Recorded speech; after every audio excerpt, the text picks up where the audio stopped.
On the night of the 4th of August 2017, a warehouse in Sulford sat in silence, ordinary on the outside, but hiding a chilling secret.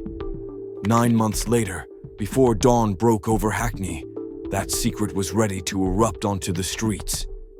What dark truth linked these two quiet corners of the city, and why had it stayed hidden for so long?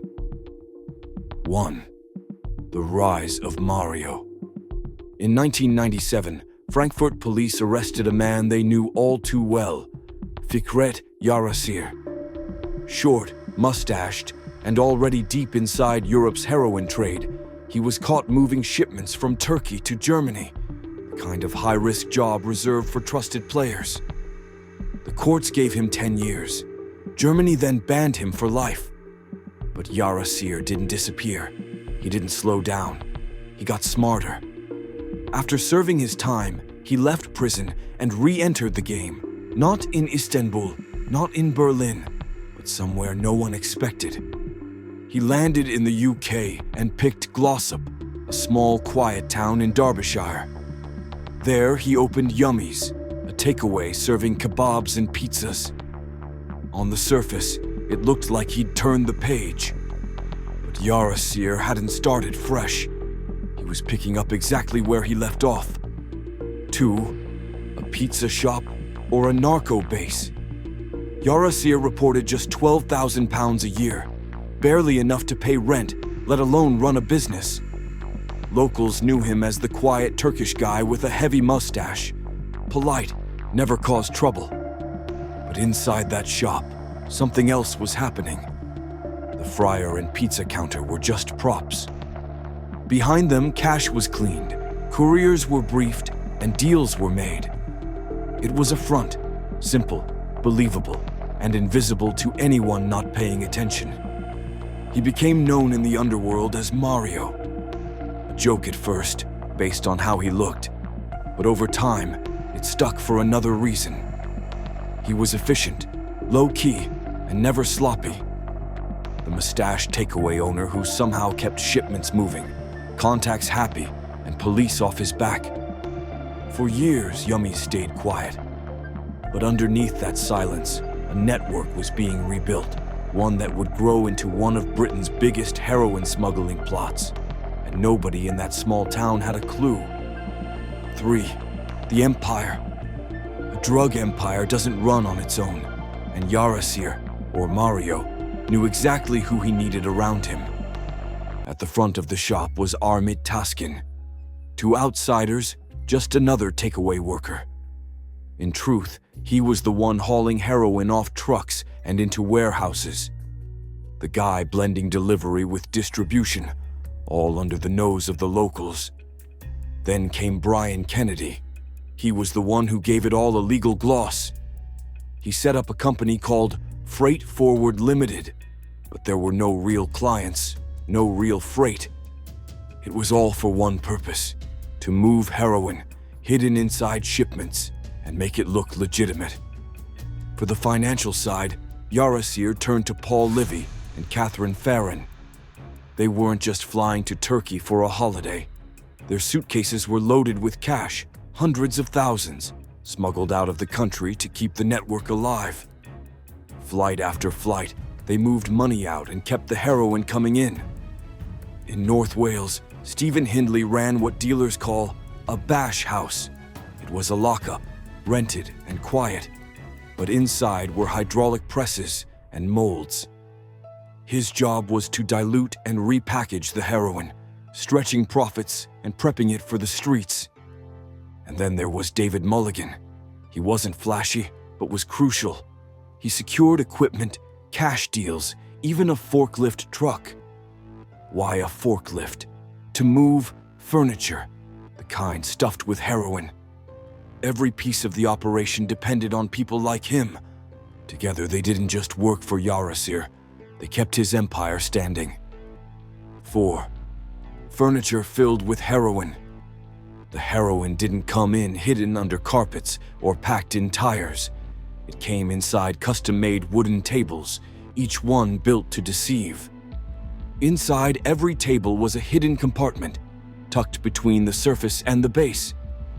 And inside that compartment, 10 blocks of heroin, each weighing half a kilo. That's 5 kilos per table. Police broke open 42 tables. What they found was 210 kilograms of heroin, with a street value of 63 million pounds. And this wasn't cheap street powder. It was pure, high-grade heroin, ready to be cut, bashed, and sold in bulk. It was smart, quiet, and almost invisible.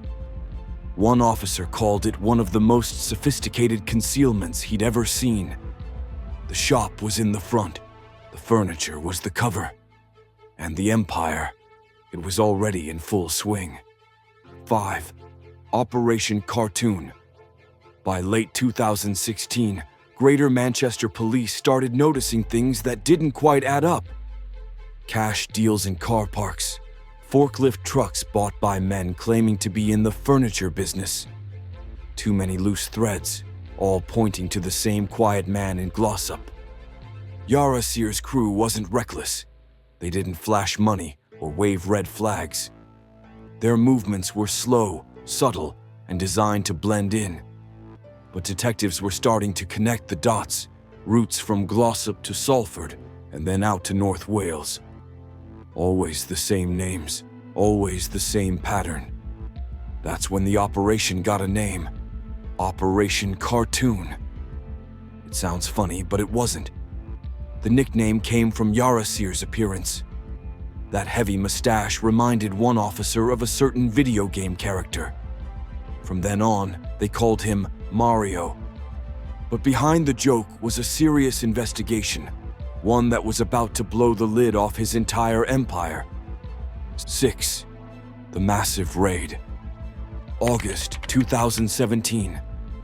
After months of watching, waiting, and tracking movements, police finally made their move. They followed a Turkish-registered lorry from Dover all the way to a warehouse in Sulford. Inside the unit, dozens of neatly stacked wooden tables, the same kind Yara Sear's team had been moving for months. When officers broke open the first one, the operation snapped into focus. Every single table held hidden compartments packed with heroin. 10 blocks per table, 210 kilograms in total. On the street, that was worth 63 million pounds. This wasn't just another drug bust. It was the largest heroin seizure Greater Manchester Police had ever made. But the day wasn't over. In Rhyl, North Wales, a second team raided a hidden lockup. Inside, they found industrial hydraulic presses, molds, and the setup to dilute and press heroin for street sale. It was the final piece of the puzzle. Yara Sear's clean-looking operation had been exposed for what it truly was, one of the UK's most carefully built and dangerously quiet heroin empires. 7.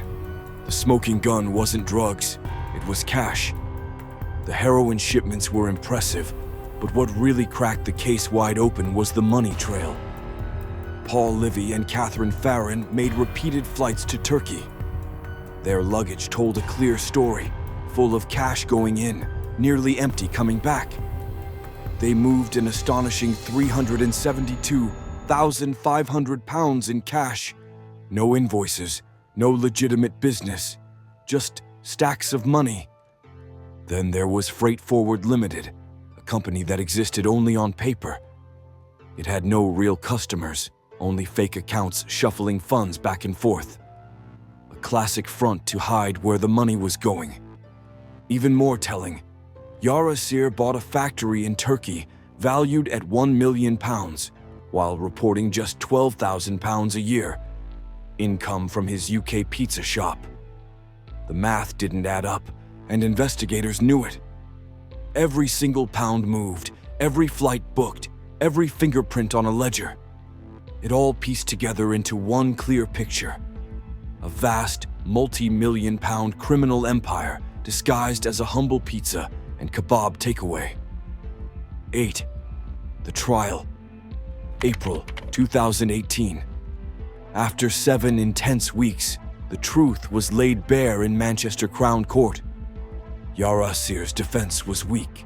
He claimed he was undercover, gathering intelligence for the police. The officers on the case didn't buy it, and neither did the jury. The evidence was undeniable. Heroin found, logistics coordinated, money laundered, fingerprints and surveillance capturing every step. The sentences reflected the scale of the operation. Fikret Yarasir, the mastermind, got 25 years. Brian Kennedy, the fake logistics operator, received 18 years. Paul Livy was sentenced to 15 years, Catherine Farron to 9 years. Armit Taskin, Stephen Hindley, and David Mulligan faced sentences ranging from 13.5 to 17 years. Altogether, over 110 years of prison time was handed down, dismantling what had been one of the UK's most sophisticated heroin plots, all run from behind the counter of a pizza shop. From frying chips to smuggling kilos, Yarasir turned a simple takeaway into a full-blown drug trafficking hub. The pizza shop wasn't just a front, it was the heart of one of the UK's biggest heroin operations. Was 25 years enough for this crime empire? Let us know in the comments. For more real crime stories, hit subscribe and ring the bell.